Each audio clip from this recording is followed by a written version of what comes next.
All right, welcome to the Crash and AJ blog at 98rock.com, where on Mondays we drop the Star Goddess podcast. Yeah, we do. It's Valentine's week. It's a big week.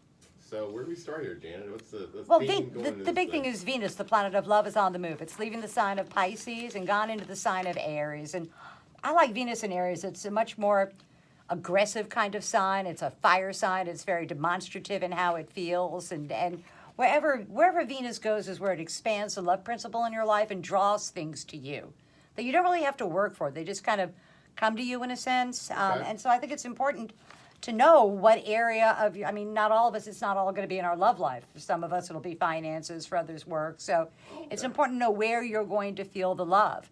And then on Valentine's Day, we got the moon in Scorpio. And I always read Scorpios as, sure, give that a shot kind of sign. Oh, you know, really? So, yeah, people that are normally reluctant to go, well, I don't want to really try anything new. boy. The moon in Scorpio makes everybody a little more curious. Huh. Yeah, so there So can this be. lined up just fine for Valentine's. Yeah. And so, male or female, with your partner, if you ever wanted to go, wow, this is my secret fantasy, if you're going to get that met, this Valentine's Day is a day that's likely to happen. Okay. Yeah, so you've got nothing to lose by asking and everything to gain, and won't get slapped across the face this time, which is kind of a cool thing. Open minds. All right. Yeah, I'm a big fan of that. So for each one of the signs, we are still in the sign of Aquarius, but next week it goes into Pisces, so we're going to start with Aquarius. For Aquarians, with Venus and Aries, this energy is in their third house of day-to-day living, and so they are trying very hard to revamp what it is they do on a daily basis. They've added a couple of things to their mix, they've taken some things out, and now they're going to really try and get that down to something they can manage, to where they're not spinning their wheels, that everything they do is likely to be productive. And so for them, there's some short distance, short duration travel coming up where they get to learn something useful. This is not like getting a college degree. It's like getting a master's. This is some sort of like certificate program or some sort of short duration kind of a class you can take or information you can get that can make you more desirable and make more money for you at the end of the day, which is, I think, a really cool thing. And for Aquarians, Aquarius rules the ankles. So if you're going to get your Aquarian love a gift, an ankle bracelet would be a cool thing. Socks would be a cool thing, Yeah. too. Anything having to do with that is quirky, and they just don't go in and don't get them like, a little box of chocolates that you get from the gas station. That's not going to have a good result for them. They want you to be a little more creative and a little more quirky. What about the ankles for the sashes for the bedposts? Can you I do like that? it. Yeah. See, I like how you think. That takes that Scorpio Yeah, energy right? and I'm just, I'm applies just it right throwing there. some stuff Yeah. out guys. That's a good suggestion there, Fred. I like it. Good job. For Pisces, this energy for them is all about making more money. And it's the thing where they get the opportunity to make more money. It doesn't necessarily require more work. It's sort of, if they want to do it, there's an opportunity there for them to increase the amount of money that they make. And also, money can fall out of the sky on you. I'm not saying I'm a big fan of lottery tickets, but if I was a Pisces, I'd probably buy one over the next couple of weeks or so. Well, I what think- about, does it help if you maybe buy something like a lottery ticket for Pisces? Or is that something I think it's a Pisces has to generate Okay. rather. I think the Okay. Pisces has to generate it rather than having you do it. Yeah. So Okay. just take a Pisces with you. Okay. Say, go pick one. Pick one. I like the scratch offs. I think they're a ton Yeah. of fun too. I think they're easier, and I think if you're going to get lucky, that's the better way to do it, because that energy is there when you buy the ticket. If you buy a lottery ticket for like Saturday night, you buy it on Wednesday. If you're lucky on Wednesday, the stars might not be in your sign on Saturday. So that's why I like the scratch offs. If you're going to go ahead and say, let me be lucky with that. So, but for them, it's all about making more money, and it's a great opportunity. It's sort of a harbinger of things that they can expect as the year goes on, because it's a good year financially for Pisces. Then Pisces rules the feet. So if you're going to get them something, a pedicure Okay. for women, reflexology for a man, I think that's the greatest gift, where it's just sit back, honey, let me rub your feet for, an hour or so here, that's the part of the body Pisces rules. They would appreciate that the most. A little foot fetish Okay. action. Yeah. A little foot fetish action, nothing wrong with that. No. You gotta like that, and somebody that can indulge it. Yeah.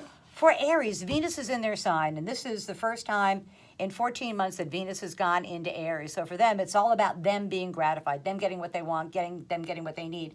If you're a single Aries, the next 30 days is when you should attract someone of substance. You really should. When Venus is in your sign, you feel the love, you draw love to you. People are more than more than willing to help you get what it is that you want. So for them, and they struggled all last year because Saturn was squaring their sign, and they finally figured out what they want to do. And now the universe is going to go, okay, that's the right move for you, and all the doors are going to be open for them, which is a cool thing. They will feel the love from the universe and them getting what they want and what it is that they need without having to really fight to get it. Because Aries will fight. You know, they're not ones to sit back and just go, okay, we'll let this happen. They want to be proactive in that. So the universe is going to go, yeah, okay, we think you're on the right path now. Okay. And when you're on the right path, I think all the lights are green, all the doors open. Aries rules the head, it rules the head from the nose up. So Aries, they have piercings, they have tattoos, they have earrings. If they don't have their nose pierced, then earrings will work for them as well. My daughter's right there, so yeah. Yeah. I'm not going to mention anything of the fetishes or anything right there. No, let's not talk about that Yeah, for that. definitely not. I'm not sure what kind of fetish you do with nose and brain. I'm They not don't quite need that, sure Janet, about all that. right? They don't need any of that Intellectual. stuff. Yeah, Right? yeah. I think we can get on to the next one. The sign of Taurus. Woohoo! Way Bring it easier. on. Now, Taurus is, the interesting thing about Taurus is Venus is in their 12th house. So this is sort of like love behind the scenes. This is sort of, if you're involved with the Taurus and you're not paying enough attention to them, Tauruses are going to start to mention somebody else's name just to make you realize that, hey, don't forget about me over here. And if they're not normally known to be a sneaky sign, but when Venus is in your 12th house, you got to make sure that the pleasure is going to be worth the pain, you know, make sure that it's worth it if you're going to do anything like sneaking around. There you go. Kind of a deal. So, Interesting. not that they do that, but they need to remind their partners that they are, you know, desirable, and partners need to pay attention to the Taurus's wants and the Taurus's needs, because it'll be a play me or trade Here me. has got some big guns. I'm just saying. Yeah, it'll be a play me or trade me kind of a deal. And for Taurus rules the neck and the throat. So anything around their throat would be nice, a collar, a necklace, anything like that.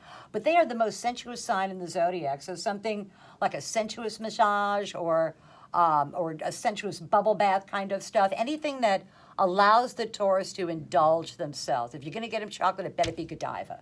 You know, it can't be like a Like a Whitman nice Sandler. luxurious robe. Yeah, something What that they about, can like, some luxuriate silk in. boxers Yeah, or yeah. silk underwear. Is Yes. it the collar thing? Yes. What's the collar thing, AJ? What about what? Like a nice choker? Yeah, Diamond earrings, studded. that There we kind go. of- I'm just here to throw out the ideas, man. Just trying to help here. That's what Yeah. we like to do here at 98 Rock. But something sensuous, something that they can indulge themselves in. And it's a luxury that they wouldn't necessarily pay for themselves, but they would graciously appreciate it. Yeah. So, yeah. For Geminis, this energy is in the 11th house of hopes, wishes, goals, and objectives. And if you're a single Gemini, it's a good time to take a look around at your social circle, because there's somebody in your social circle that would be more than happy to be a romantic partner to you, and you just need to pay attention to that, to notice that. They feel the love from their friends, from a group. But the big thing is they really want to connect on an emotional level, on to be able to communicate with somebody. And I think that they find if they look around, there's somebody that's been hanging around. You know, they just need to pay attention to that and notice that that's the one that, you know, for them kind of a deal. And then for Geminis, Gemini rules the hands, the shoulders, and the lungs. So anything having to do with their hands, and if you don't want to commit with a ring, bracelets work fine. And if you don't want to commit with jewelry, gloves work really well. Okay. You know, a hot wax massage on your hands, a manicure kind of a thing, an armband, you know, would be a cool gift as well. So Gotcha. for Geminis. For Cancers, this energy, they're going to enjoy the Valentine's Day probably more than any of us, because for them, the moon's in Scorpio, it's their 5th house of love affairs, sex, any kind of fun, loving kind of a thing. Cancers are all for. So I think that they really, out of all of the signs, they have the best Valentine's Day. So if you're single and you're kind of wanting to hook up with a Valentine, maybe you should seek Find out a Cancer, you find a Cancer betcha. and Bring go. them some food, they'll be ready to go. Oh, boy. When you talk about what kind of foods Cancers like, any kind of food. You cook for a Cancer girl, she will fall in love with you forever. Cancer men too, same thing. Boy, they really do resonate to a ham sandwich. So, but professionally, Venus is in their 10th house of career and public standing, and they have been trying to improve their job situation for the last 18 months or so. And they've been put off by whoever it is they're trying to improve their job situation with. That changes over the next 4 weeks or so.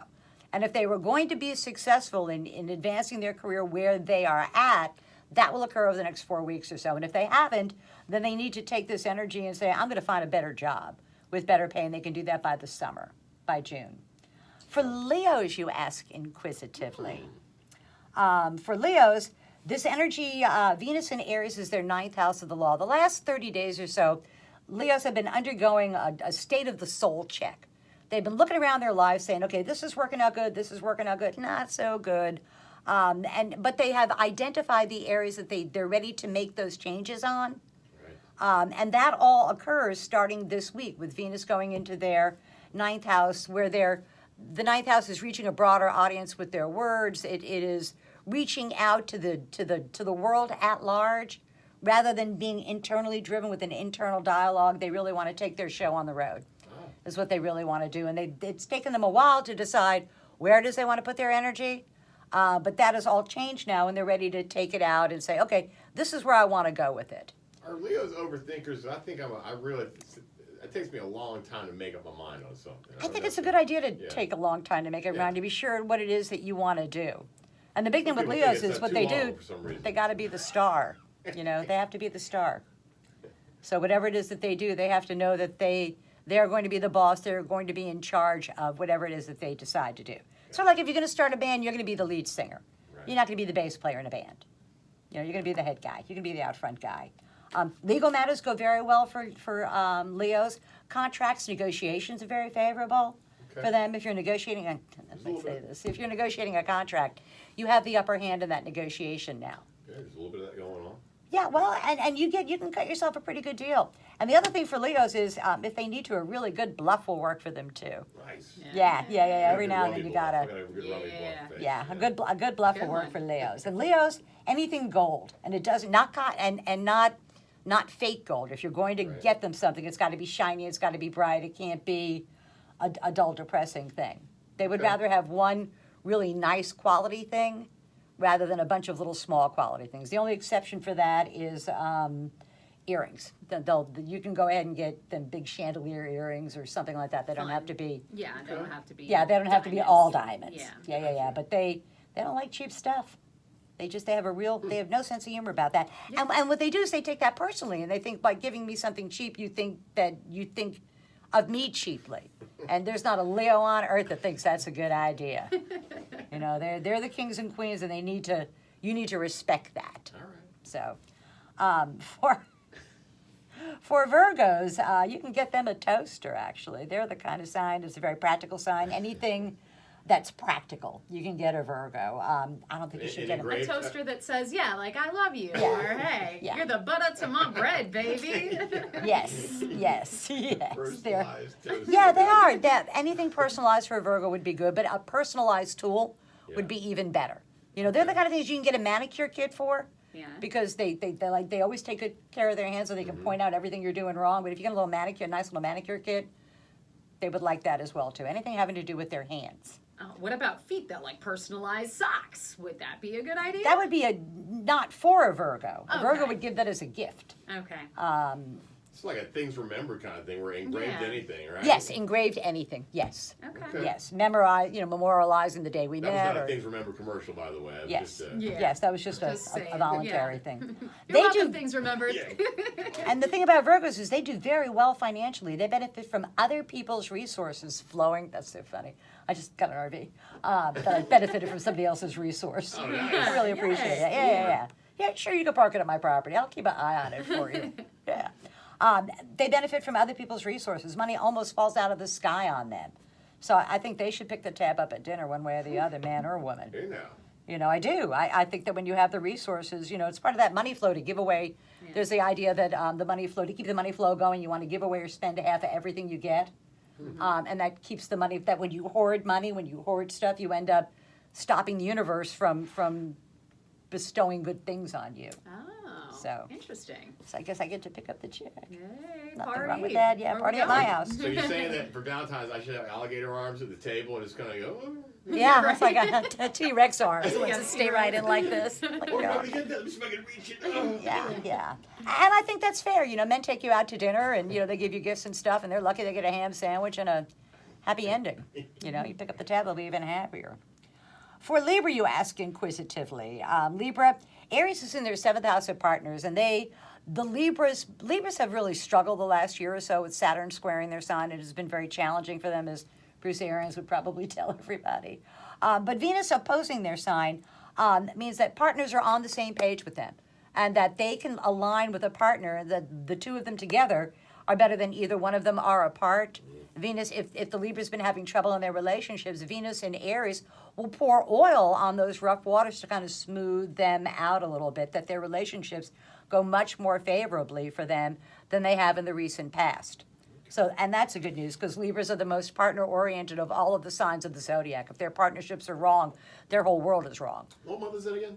Libra runs from the 23rd of September to the 22nd or so of October. Okay. And you can usually tell because they have dimples and they're charming. And they're really, it produces just drop dead good looking men and women. Wow. It just does. And actually produces in males more homosexuality than any other sign. For chicks, it's Aquarius, but for males, it's Libras. And then for the bisexual thing is Geminis. Interesting. Really? Yeah. I was kind of surprised at that. You know, when I took a look at that and went, God, they're all so good looking. I wonder why that is. And, you know, guys like Matt Baumer, Leo. I mean, a Libra. You know, Matt Bonner. Just drop dead good looking. Libra. Okay. Yeah. So for them, and I think financially they do very well. For Scorpios, Libras, anything expensive. Libras have the most expensive taste in the zodiac. They don't really care where it is, but it's got to be the absolute most amount of money. So For something. Blue You chipper can't- restaurant. Yeah, these are the kind of girls that want to go to Burns. You know, they don't want to go to Chick-fil-A. They want the best of everything is what they want. You know, so they're Valentine's, just You gotta just gotta. yeah. You put got to out a really little step bit. up. Yeah, you got to step Okay. up. That's not a small thing. Gotcha. That you need to step up. For Scorpios, the moon is in their sign. They too are very, very eager to explore alternative things, Oh, Scorpio. And so with the moon on Valentine's Day in their sign, the Scorpios would be game for just about anything. Males and Even- females. Yeah. Yeah, you gotta like that. Gotta like that. Yeah. Venus is in their sixth house of work, so work and responsibilities go very well for them. If they're a single Scorpio, then they have to make sure that they ask the right questions at work of HR as to, am I going to get fired if I pursue this relationship? Because where you find Venus is where you find love, and when it's in the sixth house of work, you find love at your job. Ah, And so you'll either feel the love in, ooh, I'm being promoted or my job is going well, or you actually will physically go, yeah, give that a shot. So I'm a big fan of find out what those rules are first before Yeah. you get involved in that. Oh, big time. Yeah. And then also medical things go fairly well for them. Scorpios, anything sexy. Anything sexy for them, anything sexy for you. They are big fans of that. The Todd is a good place for a Scorpio. And that's not an if endorsement. you're keeping but- score so far, Cancers and Scorpios. yeah, the water signs Yeah. do the Yeah. best, right, and Pisces. The water signs do the best because on Valentine's Day, the moon's in Scorpio, so it's in a water sign. So yes, they're So that's why. See, taking notes out there, people. Yeah. you've gotten really good at that, by the way. I'm very impressed with that over the last year. I've learned. I've Get a been gold learning. star. Yeah, no, really, yeah, good star for And it that. was actual gold, right? yeah. Yeah, For our and it's Leos. actually gold. Yeah, That's here's right. Here's your king. That's right. Here's your King star. Star crown. That's right. For Sagittarians, you are going to get caught. And here's my guide to if you're dating a Sagittarian and he's not with you on Valentine's Day, you are his side piece. Oh boy. Yeah, and that's going to be a harsh reality for some folks. It's Valentine's Day. that Yeah. sucks. Unless that's your plan. I mean, if Yeah. that's your plan, I'm okay with it. But let's have a lot of women find out they're the side piece. Like, man, I didn't know that. Somebody should have told me that. For Sagittarius, this energy is in the fifth house of love affairs, children, sports, amusements, pleasures, anything fun, anything recreational. As I'm saying this, I'm remembering a Valentine's Day where I got a dozen roses from just the guy signed it just Bill, and I knew a couple of Bills. You know, it was like, holy mackerel, how do I figure out which one this was? So I called the florist, and I said, do you know who was sent it to? He goes, oh, he sent out 10 of them, and it's like, Whoa. okay, now I know what bill it is. Yeah. Now I know. That makes sense. Now I know who It's like a that's. big cast net there. Yeah, trying right? to- Yeah. Yeah, I know. So for Sagittarius, they will probably continue that evil way, which there's nothing wrong with that. But Venus in Aries is if you're a single Sag, you're really looking to meet somebody. And I think the very best day to go trolling is the day after Valentine's Day, because there's so many disappointed women out there. Yeah. You know, that you can pick them up with just because they're standing by the side of the road crying. You can't miss them. So Sagittarians are likely to be the ones that take advantage of that stuff because that's where that energy is. Use your power for good, Sagittarius. That's right. right. That's right. Don't be shady. Because you're going to get caught. That's the sad thing with that. For Capricorns, this energy, Venus and Aries is in their 4th house of home, and they want to modify their home. They want to beautify their home. They want to do something to make their home a better reflection of their wants and needs. And to Aries, to Capricorns everywhere, I say, God, please don't start projects you can't finish. You know, and if you're going to start knocking down walls, make sure you know where the load-bearing walls are. You can't just go willy-nilly and, start knocking things out. So, but that's their real intent. I'm not so sure they're going to go out for Valentine's Day. I think that they would have a much better time doing the entertaining at home is where they are likely to be. Yeah. So dinner and a ham sandwich, can't go wrong with that. Nothing wrong with that. So Yeah. that's all 12 signs of the zodiac for Valentine's Day. And if you love someone, tell them. There you You go. know, Life's too short. Smart move Yeah, right there. you really do. If you love someone, tell them. There's nothing wrong with hearing that. Not guaranteed a single second on this planet. Star Goddess, thank you very much. Always a pleasure. And See you happy guys. Valentine's Week, everybody. Yeah. That's right. Use this podcast at your to Your your own advantage. expression. Yeah, exactly. All right, Crash DJ Blog. Every week we do the Star Goddess podcast Mondays. They drop at noon-ish on 98rock.com.